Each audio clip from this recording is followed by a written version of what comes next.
Segunda Carta de Pedro, capítulo 1. Eu, Simão Pedro, sou servo e apóstolo de Jesus Cristo. Escrevo a vocês cuja experiência com Deus foi tão transformadora quanto a nossa, e tudo por causa do relacionamento e da intervenção direta do nosso Deus e Salvador Jesus Cristo. Graça e paz a vocês enquanto se aprofundam na experiência com Deus e Jesus nosso Senhor. Tudo que diz respeito à vida que agrada a Deus nos foi dado milagrosamente quando tivemos permissão de conhecer pessoal e intimamente aquele que nos chamou para Deus, a melhor convocação que já receberam. Também recebemos promessas extraordinárias e transmitimos a vocês sua participação na vida de Deus depois de terem voltado as costas para um mundo corrompido pela cobiça. Portanto, não percam tempo em edificar sobre o que receberam, preenchendo a base da fé com bom caráter, entendimento espiritual, disciplina vigilante, paciência entusiasmada, admiração reverente, amizade calorosa e amor generoso. Cada dimensão interagindo com as demais. Com essas qualidades ativas e aperfeiçoadas em sua vida, a grama não vai crescer debaixo dos seus pés. Nenhum dia passará sem sua recompensa enquanto vocês amadurecem na experiência com o Senhor Jesus. Sem essas qualidades, vocês não poderão distinguir o que é certo e esquecerão que sua antiga vida pecaminosa foi totalmente cancelada. Então, amigos, confirmem o chamado de Deus a vocês, que foi escolha dele. Não abram mão disso. Façam isso agora e terão vida sobre um terreno firme, com ruas pavimentadas e o caminho aberto até o reino eterno do nosso Senhor e Salvador Jesus Cristo. Ainda que vocês conheçam toda a verdade e a pratiquem sempre, o prêmio é tão grande que não vou deixar nem por um minuto de chamar a atenção de vocês sobre o assunto. Esta é a tarefa de que fui incumbido, mantê-los acordados sempre. E é o que vou fazer enquanto viver. Sei que vou morrer em breve, o Senhor deixou isso muito claro para mim. Portanto, estou particularmente desejoso de que vocês tenham anotado tudo, para que depois que eu morrer, possam recorrer ao arquivo sempre que precisarem. Vocês sabem que não estávamos delirando quando apresentamos a vocês os fatos concernentes ao retorno do Senhor Jesus Cristo com poder. Afinal, nós comparecemos à pré-estreia.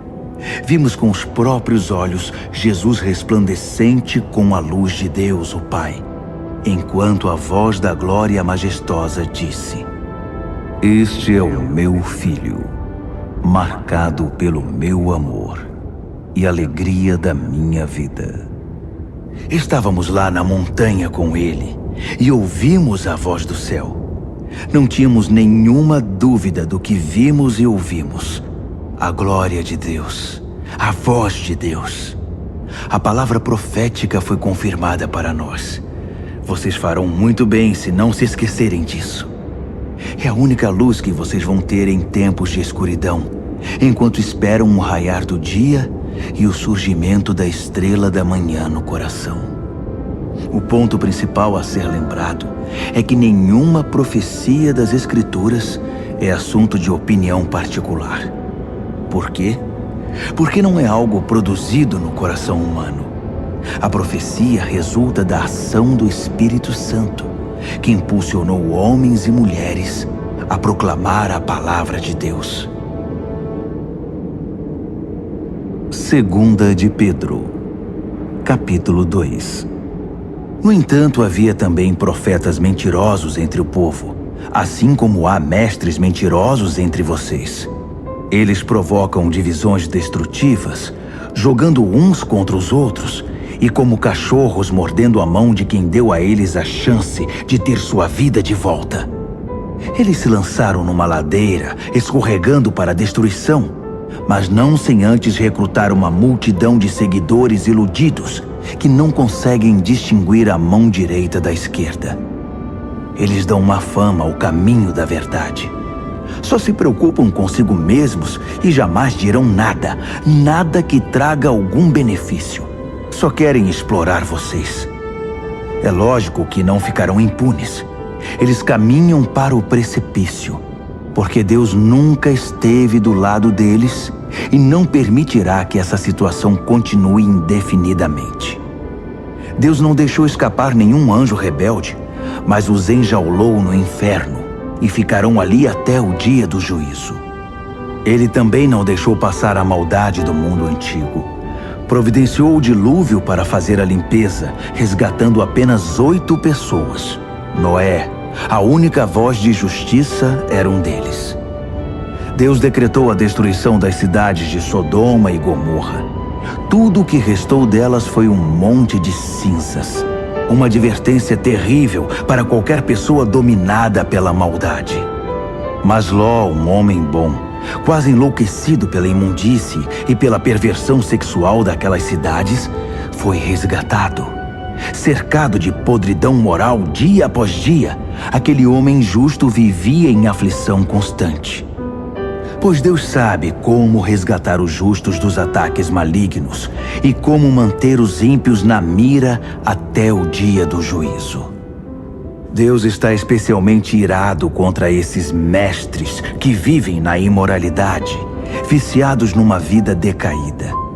Eles desprezam as autoridades verdadeiras, preferindo seguir seus instintos e governar a si mesmos. Egocêntricos e insolentes, não hesitariam em difamar a mais esplêndida das criaturas. Nem mesmo os anjos, superiores a eles em tudo, ousariam difamar os outros diante de Deus. Eles não passam de animais selvagens, predadores por natureza. Mas assim como abatem os outros com suas blasfêmias, também serão abatidos. No final serão derrotados. A maldade deles vai se voltar contra eles mesmos. Eles são tão desprezíveis e viciados no prazer que vivem em orgias e se embriagam em plena luz do dia. São obcecados por adultério e são compulsivos em todo tipo de pecado. Não hesitam em seduzir quem se mostre vulnerável. A especialidade deles é a cobiça. São mestres nisso. Almas mortas. Eles saíram da estrada principal e agora andam sem rumo. Tomaram o caminho de Balaão, filho de Beor, o profeta aproveitador e especialista em maldade. Mas Balaão foi interrompido no meio desse caminho perverso. Um animal falou com voz humana e evitou a loucura do profeta. Esses mestres não têm nada a oferecer. São fontes secas, nuvens de tempestade espalhadas, guiadas por um buraco tenebroso do inferno. Seu ensino não passa de conversa fiada, mesmo assim são perigosos. Os que estão prestes a escapar dos caminhos errados são os mais suscetíveis ao seu apelo sedutor. Prometem liberdade aos novatos da comunidade, mas eles mesmos são escravos da corrupção. Pois se são viciados em corrupção, e são mesmo, são escravos dela. Se eles escaparam do cortiço do pecado depois de ter uma experiência com o Senhor e Salvador Jesus Cristo e escorregaram de volta para a velha vida, então a situação deles é pior que no começo. É melhor não conhecer o caminho de Deus que andar nele e depois retornar, repudiando a experiência e o mandamento santos. Eles comprovam o provérbio: o cachorro volta ao seu vômito. Ou este: o porco lavado procura a lama. 2 de Pedro, capítulo 3. Meus prezados, esta é a segunda carta que escrevo a vocês. E as duas cartas têm o propósito de manter sua mente em estado de atenção, para que não se esqueçam do que os profetas falaram, nem da ordem do nosso Mestre e Salvador transmitida pelos apóstolos. Para começar, vocês precisam saber que nos últimos dias, os zombadores viverão os seus anos de glória. Reduzindo tudo ao nível mais baixo, eles nos provocarão. Então, o que aconteceu com a promessa da vinda de Cristo? Nossos antepassados estão mortos e enterrados, e tudo está como sempre esteve desde o primeiro dia da criação. Nada mudou. Eles convenientemente terão se esquecido de que muito tempo atrás, todas as galáxias e o nosso planeta foram trazidos à existência do caos das águas pela palavra de Deus. E ela trouxe o caos de volta no dilúvio que destruiu o mundo. As atuais galáxias e o mundo são o combustível para o incêndio final. Deus está pronto para agir, para falar outra vez e para dar o sinal que desencadeará o juízo e a destruição dos céticos e profanos. Não se esqueçam do óbvio, amigos. Com Deus, um dia é como 1000 anos, e 1000 anos como um dia. Deus não está atrasado com sua promessa como alguns pensam. Ele está se contendo por causa de vocês, atrasando o fim, porque não quer que ninguém se perca. Ele está dando a cada um mais tempo para mudar. Mas quando o dia do juízo de Deus chegar, será sem anúncio, como um ladrão. O céu entrará em colapso com um estrondo ensurdecedor, e tudo desaparecerá num incêndio imenso. Neste dia, a terra e todas as suas obras serão expostas ao escrutínio do julgamento. Considerando que tudo que hoje está bem e amanhã poderá não estar mais, percebem como é importante viver uma vida santa? Esperem ansiosos pelo dia de Deus todos os dias. As galáxias vão queimar e os elementos vão derreter. Mas nós mal o perceberemos, porque estaremos de olho em outro caminho, na expectativa do prometido novo céu e da prometida nova terra, todos adornados pela retidão. Portanto, meus amigos, isso é o que vocês devem esperar, fazendo o possível para que sejam encontrados vivendo em pureza e paz.